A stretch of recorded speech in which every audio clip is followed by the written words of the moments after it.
Ivan, o que configura uma barraca? Uma lona esticada, por exemplo, numa árvore vale como uma barraca? Vale como uma barraca, né? Ivan Brandão tá conosco. Qualquer estrutura ali que justifique essa retirada, porque os objetos pessoais, como o Josino falou, não vão ser retirados, né? Então, enfim, mas pela minha experiência, né, que eu passo ali, por exemplo, no comecinho da Henrique Schaumann, todos os dias, são muitas as barracas, mas barracas mesmo de camping, né? Não sei se as pessoas receberam de doações ou juntaram dinheiro e compraram, mas de qualquer forma é o bem que elas têm, né? Eu conversei há pouco com o prefeito Ricardo Nunes Megali sobre essa situação, e o prefeito ele tem um discurso um pouco diferente daquilo que a gente vinha trazendo em relação às decisões da justiça, e ao que o secretário Alexis Vargas disse que faria, né? Começaria lá na Santa Efigênia, retirando essas barracas. O prefeito falou que não vai arrancar a barraca a priori, né? E o Josino terminou a entrada dele falando justamente dessa situação dos albergues, que a prefeitura diz que tem vaga para todos. Não tem. A prefeitura não tem vaga para todo mundo. Se todos os moradores de rua mapeados pela prefeitura falassem, quero ir para um albergue, não há vaga para todo mundo. É mais ou menos a metade, né? O censo da prefeitura são 31 mil moradores em situação de rua. Outros estudos, como aquele da Universidade Federal de Minas Gerais, apontam mais de 40 mil, mas de qualquer forma a prefeitura trabalha com os números que ela apura. E há um número, inclusive, que o prefeito passou pra gente, que no ano passado 9.800 pessoas deixaram as ruas. E a ideia do prefeito agora, antes de começar a retirar essas barracas, efetivamente, é apresentar a essas pessoas um leque de opções. Porque não existem só os albergues na cidade, pelo menos foi isso que ele falou há pouco para mim aqui na entrevista exclusiva. Portanto, um conjunto de ações para que as pessoas possam ou retornar para suas cidades e municípios e estados, se assim desejarem, ou fazer parte do Bolsa Trabalho, ou utilizar dos centros de acolhimento da Prefeitura de São Paulo, que é feito, inclusive, com acompanhamento de assistente social, com o fornecimento de cursos profissionalizantes para que as pessoas possam se reinserir no mercado de trabalho. Portanto, o primeiro passo é dar as opções de acolhimento e de oportunidade para as pessoas. Agora, com relação à questão das barracas, não é razoável que alguém possa defender que uma pessoa fique numa barraca ali na rua, na calçada, sem nenhuma dignidade, expostas ao sol, à chuva, sem ter um banheiro, uma torneira, um chuveiro, e que, naquela situação, ela inclusive não consegue sair para uma condição de uma vida com dignidade, poder tomar um banho, apresentar um currículo, porque está realmente numa condição muito ruim. E eu questionei o prefeito sobre essas situações, porque embora sejam boas iniciativas, nenhuma delas resolve o problema da moradia, né? Exatamente. E aí o prefeito me apresentou alguns números que estão para sair, porque aí a gente vai esbarrar em outros assuntos aqui também, que uma questão habitacional, de um déficit habitacional que a prefeitura precisa combater, e isso esbarra em várias burocracias, e vai esbarrar até lá no plano diretor, na revisão do plano diretor estratégico em relação à construção dessas moradias. Mas o que o prefeito disse para mim, e aí a gente pelo menos marca essas promessas, né, Sheila, como um registro histórico para cobrar depois, é que são milhares de moradias que estão para sair, e de várias formas diferentes, em vários convênios diferentes. A Prefeitura de São Paulo tem em obras, está acontecendo agora nesse momento simultaneamente, 18.200 unidades habitacionais em obras hoje. Além disso, tem uma outra questão, que são os nossos convênios com as entidades de moradia, os movimentos de moradia. Nós assinamos uma parceria com essas entidades, onde será atendida a lista dos associados deles para a construção de 14 mil unidades habitacionais. Temos também a PPP da habitação, mais 22 mil unidades habitacionais. E o Pode Entrar Aquisição, que nós vamos adquirir 45 mil unidades habitacionais do setor privado para disponibilizar para a nossa fila do programa habitacional. Obviamente que a gente está falando aí de questões habitacionais que não são todas elas voltadas à população de rua. Há várias faixas, né? Pois é, e tem uma fila de moradia. Tem uma fila de pessoas que estão aguardando essas moradias, né? Então, quando a gente fala do déficit habitacional, a gente não está falando de algo deixado à população em situação de rua. A gente está falando de gente que não tem onde morar, ou que mora em áreas de risco, por exemplo, ou de extremo risco, e que precisa ir para esses locais, né? Tem uma parte dessas vagas aqui, certamente já tem dono, né? Sim, essas que são as dos movimentos, enfim, dos movimentos sociais que ele cita ali, mas é aquilo que eu mesmo falei com ele, né? Hoje os albergues também não são moradias e, também não. E a gente não e se todos quisessem ir para um albergue, não haveria vaga para todo mundo. Não tem solução fácil, né, nesse caso. Isso, ele não tem solução fácil. É um problema muito delicado, mas ele cita esse número aí de menos... É porque é difícil contestar isso também, porque ao mesmo tempo que a prefeitura fala que, poxa, 9 mil pessoas deixaram as ruas, quem anda nas ruas de São Paulo nota que tem mais gente. Isso. E talvez essas estruturas ajudem também a de alguma forma, formar essa visão que a gente tem hoje da cidade, né? De que há muitos moradores em situação de rua. Enfim, eu falei sobre outros assuntos também. Se vocês quiserem, a gente pode emendar. Vamos falar do plano diretor antes de a gente falar, porque é uma coisa que conversa com outra, né? Quando a gente está falando de construção de moradia popular, é um dos aspectos envolvidos no plano diretor, que é super importante, porque diz respeito a todos nós, a configuração dos bairros, ao deslocamento entre bairros. Que saiu desse papo aí sobre plano diretor, hein, Ivan? É legal, porque ontem, só para contextualizar o ouvinte, no sábado a gente teve a primeira de uma série de 23 audiências públicas que serão feitas até a votação da revisão do plano diretor estratégico. Foi na Zona Sul e demorou quase 3 horas e o prefeito falou que ficou espantado com a quantidade de pessoas que estiveram num sábado lá para, alguns até mais exaltados e tal, mas para dar sugestões à revisão do plano diretor. E que muitas coisas que foram ditas ali, muito embora não façam parte da revisão do plano diretor, ele vai acatar. Por exemplo, a construção de uma UBS que na Vila Rubi, que era uma coisa que não era prioridade, ele prometeu que vai fazer. Os moradores reclamaram do corredor de ônibus da Nossa Senhora do Sabará, falaram que ali é muito ruim, vai piorar, o corredor vai piorar o trânsito, vai gerar desapropriações. O prefeito falou que já pediu um estudo para realmente não fazer esse corredor e transferi-lo para Miguel Yunes. Então, algumas coisas que a prefeitura diz ter ouvido a população e que, de fato, vai tirar do papel. Mas, no geral, eu perguntei para ele o seguinte, Megali: prefeito, o texto está pronto, a prefeitura já tem o plano de revisão, né? E está lá na Câmara para ser discutido. Então, quanto de espaço tem de fato para essas sugestões que vêm da população, se a prefeitura tem um plano? Então, ele falou que vai ouvir que muitas vezes as pessoas utilizam essas audiências públicas para trazer indignações ou reclamações de coisas que não fazem referência ao plano diretor estratégico, mas que é bom para a prefeitura saber o que está acontecendo, saber quais são as reivindicações, e que o grande desafio dele, no final das contas, o grande desafio do plano diretor estratégico, da revisão do plano diretor estratégico, é levar emprego onde só tem moradia e levar moradia onde só tem emprego, que é aquela história que a gente estava falando, que o próprio plano diretor impede um crescimento desordenado da cidade. Então a prefeitura precisa manejar um crescimento em áreas que já são urbanizadas. Isso é um desafio muito grande, e o que ele quer fazer agora é mudar algumas nomenclaturas de substancial, que a prefeitura quer mudar algumas nomenclaturas para permitir que, por exemplo, em áreas de manancial onde há pessoas vivendo, a lei não permite que você leve para lá um comércio. Então essas pessoas precisam se deslocar 3 horas para chegar ao trabalho. Então eles querem tentar, de alguma forma, fazer com que seja sustentável levar ali comércio, uma indústria que não seja poluente. Sem ampliar a ocupação já existente. Exatamente. Então, assim, é um desafio que vai ser grande, que começou só agora. Amanhã tem uma outra. Aliás, a audiência pública de amanhã na Câmara é justamente sobre isso, desenvolvimento sustentável e meio ambiente.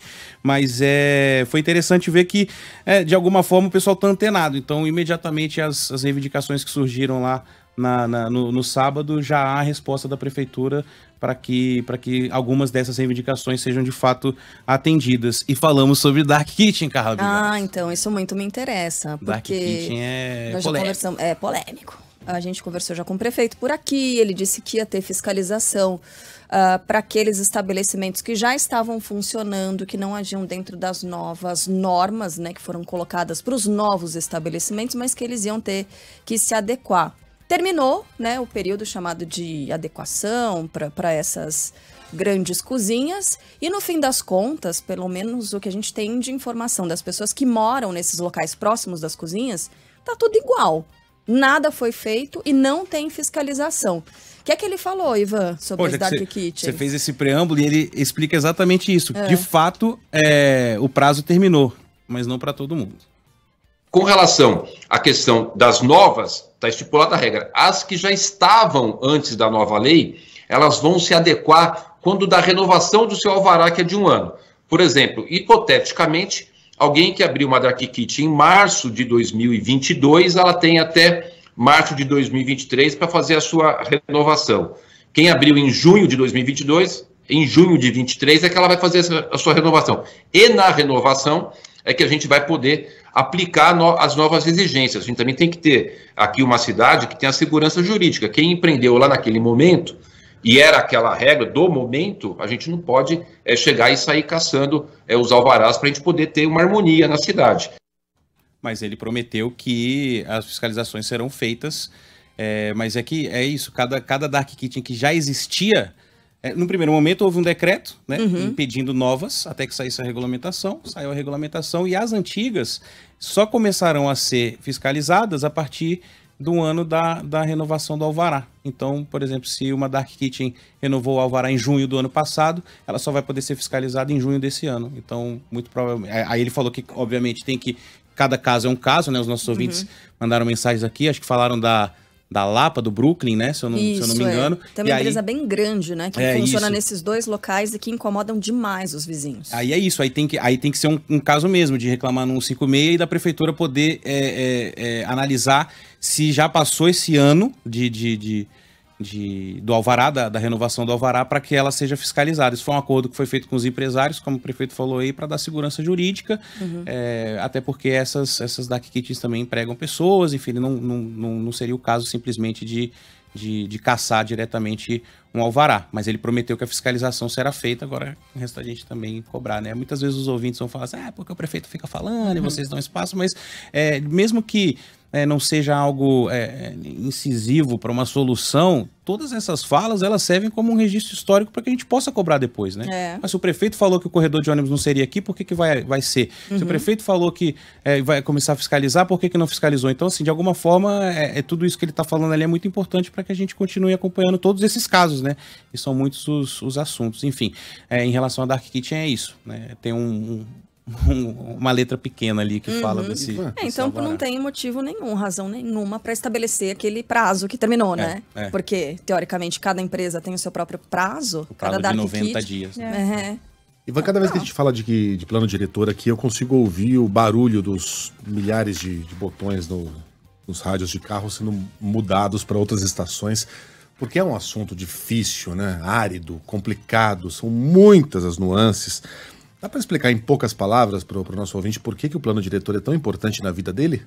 Bom, o plano diretor, ele simplesmente baliza por um prazo de 15 anos como que a cidade vai crescer.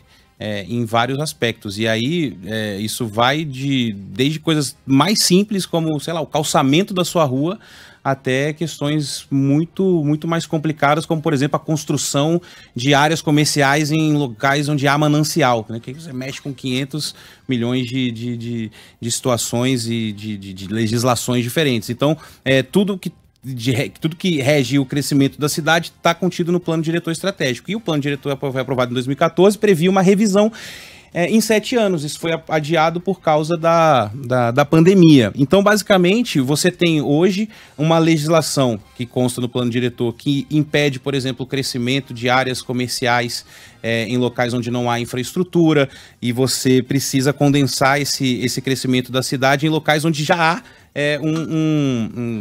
uma urbanização. Então isso é muito difícil. A gente está falando da maior cidade do país. Como é que você cresce um lugar onde já cresceu? O que eu faço lá no extremo sul de São Paulo se eu não posso levar para lá uma indústria, um comércio? Isso eu preciso colocar, isso precisa ser revisado no plano diretor. E de que forma? Ouvindo áreas técnicas, a área do meio ambiente, não poluindo, com estudos. Então, assim, tudo é muito complexo. Mas, basicamente, eu acho que o prefeito resumiu bem qual é a intenção da prefeitura nesse caso, que é levar a moradia aonde só há comércio e levar comércio aonde só há moradia. A intenção principal do plano é diminuir, obviamente, que às vezes a gente fala e parece utopia, mas a intenção é diminuir o tempo que você passa no ônibus, o tempo que você passa no carro, do trânsito, fazendo com que a cidade cresça de uma forma ordenada, que não é o que aconteceu. Se a gente tivesse um plano diretor há 400 anos na cidade, talvez hoje seria diferente, mas não é. E, então é uma coisa que é muito complicada. Nesse aspecto, hoje, o foco da Prefeitura de São Paulo é a habitação e essa questão do trânsito, né, do tempo que as pessoas gastam para se deslocar ao trabalho. Então é descentralizar o comércio, descentralizar o emprego na cidade para que uma pessoa não precise sair lá de Parelheiros todos os dias, pegar 3 horas de condução, porque só pode trabalhar no centro da cidade. Às vezes adensar bairros que são muito bem equipados com transporte público que hoje não são adensados. Por isso que, por exemplo, a gente vê aquelas mudanças radicais na Vila Madalena, por exemplo, né, que já foi um bairro de casinhas. E hoje, casinhas, né, de pessoas que trabalhavam em fábricas e coisa e tal, a Vila Madalena já foi periferia, né? 50 anos atrás. Os meus pais se conheceram lá, sabia? Foi? Aham. Eles cresceram na Vila Madalena, aquela meio malocas, né, da Vila Madalena. Sim, eram casinhas, então, né? O pessoal que vem de fora e conseguia se estabelecer vilas industriais ali. Um bairro operário. Que isso mexe com interesses, né? Muitos. E hoje a gente vê prédios de 30 andares surgindo. Esse é o adensamento da Vila Madalena, que é um processo inevitável, mas as casinhas eram tão bonitinhas. Eram. Mas São Paulo não pode mais se dar o luxo de ter esses bairros, jardins de casinhas em pleno centro. Então, mas aí expandido. Que tá, isso também é discutido no plano. Por que em alguns lugares se faz e em outros não? Jardim Europa. Exatamente. Porque o Jardim Europa ninguém toca ali. Interesses. Então, assim, o prefeito fala disso, né? A gente muitas vezes vai tomar uma decisão em detrimento de pessoas que são contra que aquela decisão seja tomada. Por exemplo, uma coisa simples aí que foi dita na audiência pública de sábado, a construção de um corredor de ônibus, né? Poxa, isso aí é bom, né? Em teoria, né? Mas os moradores não querem aquele corredor, porque na opinião de quem vive ali e passa ali todo dia, o corredor na Nossa Senhora do Sabará vai prejudicar o trânsito, vai provocar um monte de desapropriação de terrenos e de casas que ficam ali perto, e não seria o ideal. Dá para fazer em outro lugar? Então vamos estudar fazer em outro lugar. É por isso que é importante que as pessoas participem e levem isso à prefeitura para eles saberem, poxa vida, e não só para a prefeitura, mas também para os seus vereadores, porque eles é que vão aprovar, né, esse plano aí, né? A parte que da prefeitura já foi feita. Nosso plano é esse. Agora é cobrar os vereadores de aprovar aquilo que tá ali ou não, de alterar aquilo que tá ali ou não. Mas é quando você pergunta assim, porque a pessoa vai mudar de rádio, o que importa o plano diretor? Simplesmente tudo. Tudo a ver com a basicamente gente, né? Tudo que tem a ver com o crescimento da cidade. Então é importante. Ontem foi na Zona Sul, amanhã vai ser uma audiência temática, mas quando for lá na região da Lapa, que o Megali esteja presente na audiência pública para saber o que vai mudar lá. Não tenha na dúvida. Região. Porque é importante mesmo, né? Ainda que seja remotamente, acompanhar é importante. Posso ler mensagem da Sol Oliveira, nossa ouvinte? Ela é da minha área lá. Ela escreveu: oi, gente, bom dia. Sobre as Dark Kitchens, há alguns dias fiz denúncia sobre um caso na região da Avenida Pompeia. Era algo muito grave, porque além do cheiro e da quantidade de motoboys na rua, inclusive colocando ali, empurrando os pedestres, né, da calçada para a rua, também havia uma infestação de ratos que acabaram ocupando residências vizinhas, e isso proveniente das instalações desse empreendimento aí. Se a infestação de rato, creio que não havia respeito às normas da Anvisa, por exemplo, e de conservação de insumos, está dizendo a Sol, nossa ouvinte. Ela diz: eu falo porque eu vi esses ratos andando por ali, e ratos que entraram na casa de uma amiga minha que morava ao lado. Depois de muitas tentativas para o controle de pragas, a minha amiga não aguentou e se mudou de casa. Muito triste. Eu gostaria muito de uma verificação da central de ouvintes, se fosse possível, né, realizar nesse local aí e tudo mais. Ela mandou essa mensagem para a central de ouvintes aqui da Band News FM. Então, Dark Kitchens, um tema que, né, sempre movimenta demais aqui os nossos ouvintes, e tá feito o registro da sua história e da história da sua amiga, viu, Sol? Obrigada pela sua mensagem. Aí se vale a minha visão sobre isso, né? Desde o começo dessa discussão, lá ali na rua Pinagés, bem do lado da minha casa, tem uma. Ela não é tão agressiva assim com o ambiente, porque funcionam cozinhas de comida japonesa e tal, que é uma coisa menos gordurosa, né, e tal. Mas não mudou nada, desde que também não mudou nada, as motos continuam paradas, muitas motos paradas no meio da rua, não há ainda um ponto de apoio para os motociclistas, que o prefeito também citou ali na entrevista, né? Porque não é só uma questão de adequação sanitária, mas esses lugares precisam ser um ponto de apoio para o motociclista, ter um banheiro, um lugar para eles lavarem a mão, para eles aguardarem os pedidos, isso não existe. E lá também não mudou nada. Então deve ser um desses casos aí também que está dentro daquele prazo da renovação do alvará. Boa. Obrigada, Ivan.